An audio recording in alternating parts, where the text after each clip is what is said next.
Hello students. अब मैं पढ़ाने जा रहा हूँ आपको नाउन क्लोज। कैसे नाउन क्लोज का यूज़ करते हुए अपने दो सेंटेंस जोड़ सकते हैं, क्योंकि एग्ज़ाम में जो क्वेश्चन आएगा वो दो सेंटेंसेस जोड़ने के लिए आएगा। ठीक है, तो how to combine two sentences using noun clause. ठीक है, ये नाउन क्लोज के कंजक्शंस है। वोट, वोट का मतलब होता है वैसे क्या, लेकिन जोड़ने के रूप में आए इसका यूज तो इसका अर्थ होता है जो। वेयर में से कहाँ, लेकिन जोड़ने के बाद इसका अर्थ होता है जहाँ। हु में से कौन, लेकिन जोड़ने के रूप में इसका यूज हो तो इसका अर्थ होता है जो या जिसने। वाई में से किस कारण, और जोड़ने के बाद इसका अर्थ होता है जिस वजह से। और देट का मतलब होता है जो की। तो ये कंजक्शन है नाउन क्लोज का। नाउन क्लोज के इन कंजक्शंस की सहायता से अपने दो सेंटेंस जोड़े सकते हैं। देखो, नाउन क्लोज का यूज 5 तरीके से होता है। सबसे पहला यूज है as a subject of a verb. Noun clause का यूज किसी वर्ब के सब्जेक्ट के रूप में। यदि सब्जेक्ट के रूप में नाउन क्लोज का यूज हो तो दूसरे वाक्य में कर्ता की जगह इट आएगा, और वो इट पहले वाक्य के लिए आया है। ध्यान रखो, ही वन द रेस, उसने दौड़ जीती। It is a mystery for me, ये मेरे लिए रहस्य है। ये इट किसके लिए आया, ये इट आया है ही वन द रेस, इसके लिए। तो इस वाक्य को उठाओ, इट की जगह लगा दो। ठीक है, इस वाक्य को इट की जगह लगा रहे हैं तो ये जोड़ने वाला जो कंजक्शन है वो इस वाक्य से पहले आएगा। जिस वाक्य को जोड़ा जा रहा है उससे पहले कंजक्शन लगाना है। तब ये सेंटेंस कैसे लिखा जाएगा, how he won the race. How he won the race, how he won the race is a mystery. यानी जिस तरीके से उसने दौड़ जीती वो एक मिस्ट्री है, रहस्य है। फॉर मी, मेरे लिए। ठीक है, अब ये इज जो क्रिया है उसका सब्जेक्ट कौन है, how he won the race ये है। अब यदि सब्जेक्ट के रूप में किसी क्लोज का यूज हो तो वो नाउन क्लोज होती है, क्यों सब्जेक्ट से नाउन आती है, और नाउन की जगह यदि क्लोज आ गया, वाक्य आ गया, तो वो नाउन क्लोज है। ठीक है, दूसरा देखो, दूसरे वाक्य में वापिस कर्ता की जगह क्या आया है, इट आया है। और ये इट किसके लिए, पहले वाक्य के लिए। देखो, सी वेंट देयर, वह वहाँ गई। It is known to all, ये सभी को पता है। ईट में से यह कौन है, वह गई, ये बात सभी को नोन है। तो ये ईट हटा दो, इस वाक्य की जगह इस ईट की जगह ये वाक्य लगा दो पहले वाला। तो सी वेंट देयर ये आएगा इट की जगह। अब सी वेंट देयर इट की जगह आ रहा है, तो ये जो वेयर है कंजक्शन, वो दोनों वाक्यों, इस जिस वाक्य को लगा रहे हैं उससे पहले ये वेयर लगाया जाएगा। तब ये कैसे लिखेंगे, देखो, वेहर सी वेंट। अब जैसे ही वेहर जोड़ने के लिए लगाया तो ये देयर नहीं आएगा। वेहर सी वेंट, जहां वो गई, इज नोन टू ऑल, सभी को पता है। तो सी वेहर सी वेंट, जहां वह गई, ये इज क्रिया का सब्जेक्ट है। ठीक है, सब्जेक्ट के रूप में नाउन क्लोज का यूज हुआ है। तो बिल्कुल सिंपल है। दूसरे वाक्य में कर्ता की जगह इट आए या दिस आए, वो इट या दिस पहले वाक्य के लिए आए हैं, तो उस इट या दिस को हटाएंगे, पहला वाक्य उसकी जगह लगा दो। और जो दिया हुआ कंजक्शन है वो जिस वाक्य को आप लगा रहे हो उससे पहले लगा देंगे। दूसरा है noun clause as an object of a verb. Noun clause verb के ऑब्जेक्ट के रूप में। ऑब्जेक्ट के रूप में नाउन क्लोज आएगा तो दूसरे वाक्य में ऑब्जेक्ट की जगह, यानी क्रिया के बाद ऑब्जेक्ट की जगह इट या दिस आएगा, और वो इट और दिस पहले वाक्य के लिए आया है। देखो, सी सेड, उसने कहा, आई डोंट बिलीव इट, मैं इस पर विश्वास नहीं करता। अब ये इस पर विश्वास नहीं करता, किस पर, जो कहा उस पर। इसका मतलब जो कहा उस पर विश्वास नहीं करता। अब ये इट है, वो इस वाक्य के लिए है। इस वाक्य को उठाएंगे, क्या लगाएंगे, इट की जगह। इस वाक्य को उठा के इट की जगह लगा रहे हैं, तो जिस वाक्य को लगा रहे हैं उससे पहले ये कंजक्शन लगाएंगे। अब ये कंजक्शन कैसे लिखा जाएगा, देखो, vote she said, vote she said, जो उसने कहा, ये क्या है, नाउन क्लोज है। ठीक है, अब ये किसकी जगह आएगी, ये इट की जगह आएगी। अब इसको वैसे लिखना है, वैसे शुरू से लिखे तो I don't believe, I don't believe, it की जगह ये वाक्य लगा दिया आपने, वोट सी सेड। ठीक है, वोट सी सेड ये ऑब्जेक्ट की जगह आएगा, क्योंकि ऑब्जेक्ट की जगह इट आया है तो इस इट को हटाएंगे, ये वाक्य यहाँ पर लगाएंगे। इस वाक्य से पहले ये वोट आएगा, जिस वाक्य को लगा रहे हो उससे पहले वोट आएगा। Who stole my pen, I know it, मेरा पेन किसने चुराया, मैं ये जानता हूँ। ये इट किसके लिए आया है, किसने चुराया ये जानता हूँ, ये इट आया है पहले वाक्य के लिए। अब इस वाक्य को उठाएंगे, इट की जगह लगाएंगे, तो ये हो जाएगा I know, I know who stole my pen, I know who stole my pen, ये नो कर क्रिया है, उसका कर्म ये है, ऑब्जेक्ट ये है, तो ये क्या हो गया, noun clause as an object of a verb. अगला है object of a preposition, noun clause का प्रीपोजिशन के ऑब्जेक्ट के रूप में। प्रीपोजिशन होता है in, at, on, of, from, to, for, बहुत से प्रीपोजिशन है, ये मेनली है। प्रीपोजिशन के बाद जो भी नाउन आए, शब्द आए, वो प्रीपोजिशन का ऑब्जेक्ट है, ये ध्यान रख लेना। ठीक है ना, तो प्रीपोजिशन को ऑब्जेक्ट की जगह, यानी प्रीपोजिशन के बाद नाउन क्लोज का यूज। यदि प्रीपोजिशन के बाद नाउन क्लोज का यूज होगा तो दूसरे वाक्य में प्रीपोजिशन के बाद इट आएगा, प्रीपोजिशन के बाद इट आएगा, और वो इट पहले वाक्य के लिए आया है।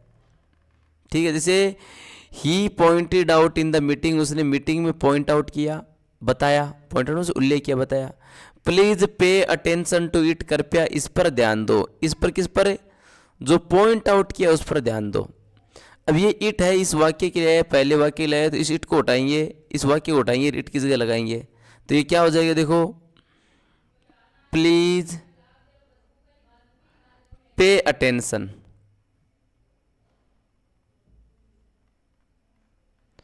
आगे टू, टू के बाद ये वाक्य लिखना है, vote he pointed out in the meeting. तो यहां देखो, जो टू प्रीपोजिशन है उसका ऑब्जेक्ट यहां पर क्या है, उसका ऑब्जेक्ट यहां पर है वो noun clause as a, noun clause as a preposition of the object, object के बाद ये आया है, तो प्रीपोजिशन के ऑब्जेक्ट में नाउन क्लोज है। दूसरा उदाहरण देखो, हिज फादर अर्न्स लिटिल, उसके पापा थोड़ा कमाते हैं। His whole family depends upon it, तो दूसरे वाक्य में जो अपॉन आया है प्रीपोजिशन है, उसके बाद ये दिस किसके लिए है, पहले वाक्य के लिए आया है, तो इस दिस को हटा दो, इस वाक्य को दिस की जगह लगा दो, तो क्या हो जाएगा, ये देखो, हिज होल फैमिली, उसका पूरा परिवार, डिपेंड्स अपॉन, डिपेंड्स अपॉन, और आगे इस वाक्य को लिखेंगे उससे पहले क्या लगाएंगे, कंजक्शन लगाएंगे, दैट, दैट के बाद ये पूरा वाक्य लिखना है, that is father earns a little. ठीक है, अब चलते हैं अगले पेज पर। अगला देखो, noun clause as an object of to be verb, to be verb के रूप में, टू बी वर्ब के ऑब्जेक्ट के रूप में नाउन क्लोज। पहले देखते हैं टू बी वर्ब क्या होती है, बी वर्ब क्या होती है। देखो, बी वर्ब होती है इज या आर या एम, ये प्रेजेंट की बी वर्ब होती है। पास्ट की बी वर्ब होती है वोज या वर, फ्यूचर की बी वर्ब होती है सेल बी या विल बी। अब ये यदि मेन वर्ब के रूप में यूज हो तो इनके बाद वर्ब नहीं आएगी, इनके बाद क्या आएगी, नाउन आएगी। जैसे देखो, he is a teacher, he is a teacher, यहां इज क्या है, वर्ब है। लेकिन इसके बाद फर्स्ट फॉर्म आईएनजी नहीं है, इसके बाद क्या आई है, नाउन आई है। तो यदि इजारम वोजवर के बाद यदि नाउन आए तो ये इजारम वोजवर बी वर्ब कहलाती है, टू बी वर्ब कहलाती है। तो बी वर्ब के बाद में इजारम वोजवर के बाद में नाउन आती है, उसको नाउन टू बी वर्ब का ऑब्जेक्ट है। इजारम वोजवर के बाद जो नाउन आए उसको टू बी वर्ब का ऑब्जेक्ट कहते हैं। इसकी जगह यदि कोई क्लोज आए, वाक्य आए, तो बी वर्ब का टू बी वर्ब का ऑब्जेक्ट कहलाता है। ठीक है, तो चलते हैं इसके उदाहरण आगे देखते हैं दोनों ही। ठीक है, पहले इसको रिमूव कर देते हैं थोड़ा। ये लो, टू बी वर्ब के ऑब्जेक्ट के रूप में नाउन क्लोज का यूज। ठीक है,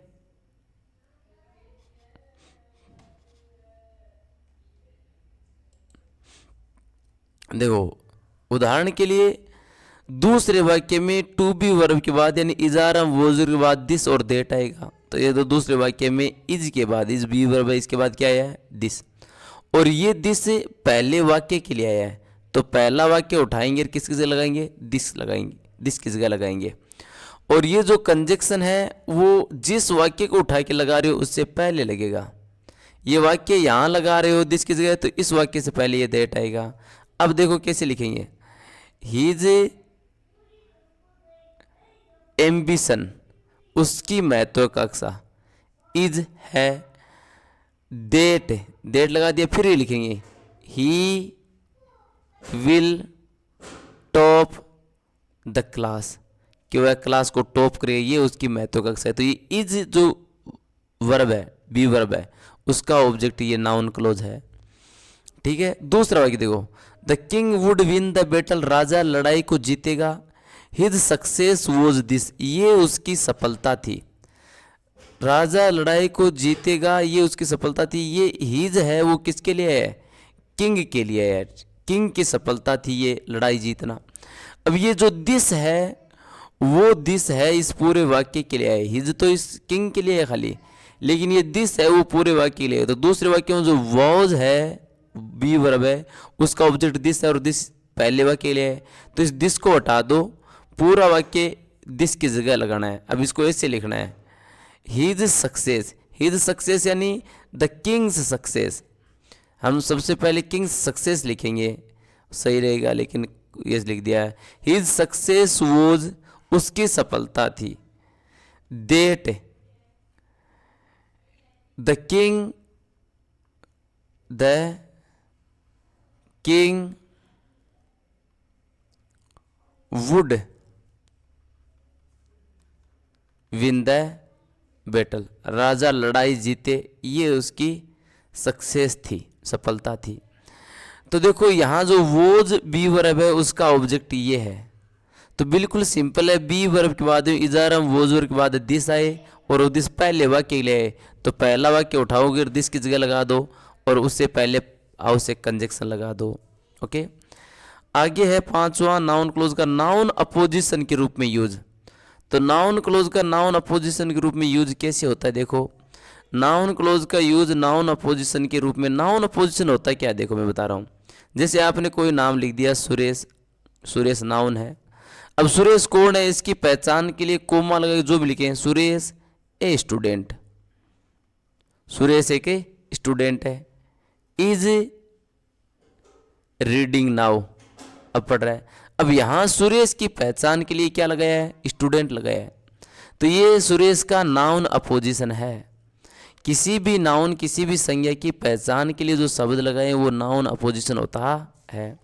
ठीक है, यहाँ देखो Mukesh is a student, Mukesh student है, he stands to speak on this topic. अब इसमें कंजक्शन लगाने की जरूरत ही नहीं होती है। ठीक है, मुकेश स्टूडेंट है, वो क्लास में बोलने के लिए खड़ा है या टॉपिक पर बोलने के लिए खड़ा है। तो सीधा सा है, सबसे पहले कौन है, मुकेश, मुकेश की पहचान बता रहा दूसरा के, तो मुकेश लिखो, मुकेश।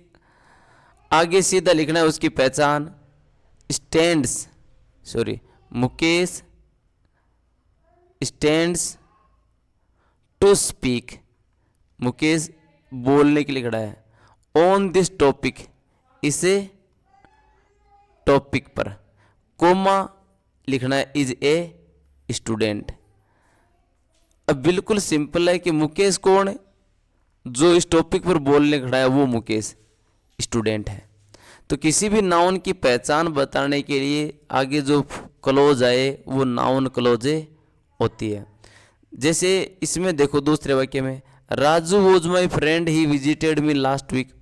तो दूसरा वाक्य है वो राजू के लिए है, राजू मेरा दोस्त था और वह पिछले सप्ताह यहाँ उसने विजिट की। तो कैसे लिखेंगे, नाउन कौन सी है पहले वाक्य में, राजू। राजू की पहचान दूसरा वाक्य बता रहा है, Raju visited me last week, Raju जिसने विजिट की मेरे पास लास्ट वीक पिछले सप्ताह। अब ये वाक्य लिखना है कोमा के बाद, वॉज माई फ्रेंड। अभी नाउन अपोजिशन, राजू कौन था जिसने पिछले सप्ताह विजिट की, वो राजू वॉज माई फ्रेंड। तो इसमें कंजक्शन लगाने की वैसे जरूरत नहीं होती है। ठीक है, अगला पेज पर चलते हैं। आगे है एडजेक्टिव क्लोज।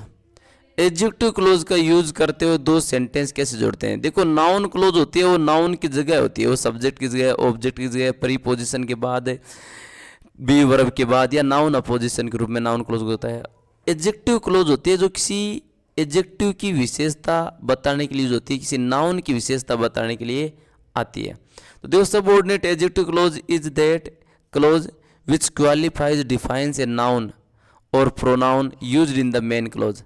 एडजेक्टिव क्लोज वो क्लोज होती है जो क्वालिफाई करती है, डिफाइन करती है नाउन को, संज्ञा को, या प्रोनाउन को, जो मेन क्लोज में यूज होते हैं।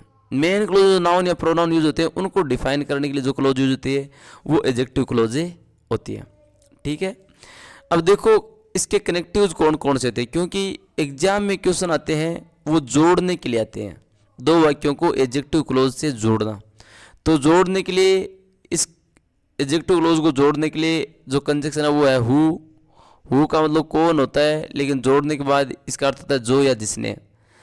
हुज का मतलब किसका होता है, लेकिन जोड़ने के बाद, दो वाक्यों को जोड़ने के बाद इसका अर्थ होता है जिसका। हुम का मतलब किसको, जोड़ने के बाद होता है इसका अर्थ है जिसको। वेयर में से कहाँ, जोड़ने के बाद इसका अर्थ होता है जहाँ। वेन में से कब, जोड़ने के बाद इसका अर्थ होता है जब। विच इज कौन सी, जोड़ने के बाद जो कि। और देट का मतलब भी क्या होता है, जो कि। तो ये है कंजक्शन जिनकी सहायता से हम दो वाक्यों को जोड़ते हैं एडजेक्टिव क्लोज का यूज करते हुए। देखो एडजेक्टिव क्लोज से कैसे जोड़ा जाता है दो वाक्य, एक एक कंजक्शन को हम समझेंगे। हु से कैसे जोड़ेंगे, हुज से कैसे जोड़ेंगे, हुम से कैसे जोड़ेंगे। एडजेक्टिव क्लोज है वो किसी वाक्य के लिए नहीं आती है। एडजेक्टिव क्लोज किसी नाउन की पहचान बताने के लिए, नाउन की विशेषता बताने के लिए एडजेक्टिव क्लोज का यूज होता है। संज्ञा की विशेषता बताने के लिए एडजेक्टिव क्लोज का यूज होता है। जैसे उदाहरण के लिए देखो, ही इज द मैन, वह एक आदमी है, who had won the prize, first prize, इसने पहला प्राइज जीता है। ये who had won the first prize है, ये किसके लिए है, इस मैन के लिए। आदमी को क्वालिफाई कर रहा है, मैन क्या है, नाउन है, संज्ञा है, और उसकी विशेषता या उसके बारे में उसको डिफाइन करने के लिए, किसी भी नाउन को डिफाइन करने के लिए आदमी कौन है, जिसने पहला पुरस्कार जीता था वो आदमी। तो इस आदमी को डिफाइन करने के लिए उपवाक्य आया है, क्लोज आया है, तो ये क्या है, एडजेक्टिव क्लोज है। दूसरा देखो हाउस, हाउस संज्ञा है और उसकी पहचान बताई जा रही है, हाउस वेयर ही लिव्ड, घर जहाँ वह रहता था। हैज़ बिन रिनोवेटेड, उसको रिनोवेट किया गया है। तो कहने का मतलब ऊपर ये जो क्लोज है वो एडजेक्टिव क्लोज है। क्यों, क्योंकि ये मेन को डिफाइन करने के लिए आई है। वेयर ही लिव्ड ये एडजेक्टिव क्लोज है क्योंकि ये हाउस को डिफाइन करने के लिए आई है। यदि नाउन के बाद क्लोज है वो एडजेक्टिव क्लोज होती है, नाउन की जगह कोई क्लोज है तो वो होती है नाउन क्लोज। ठीक है, अब चलते हैं अगले पेज पर कि किस प्रकार एग्जाम से संबंधित क्वेश्चन अपने कर सकते हैं।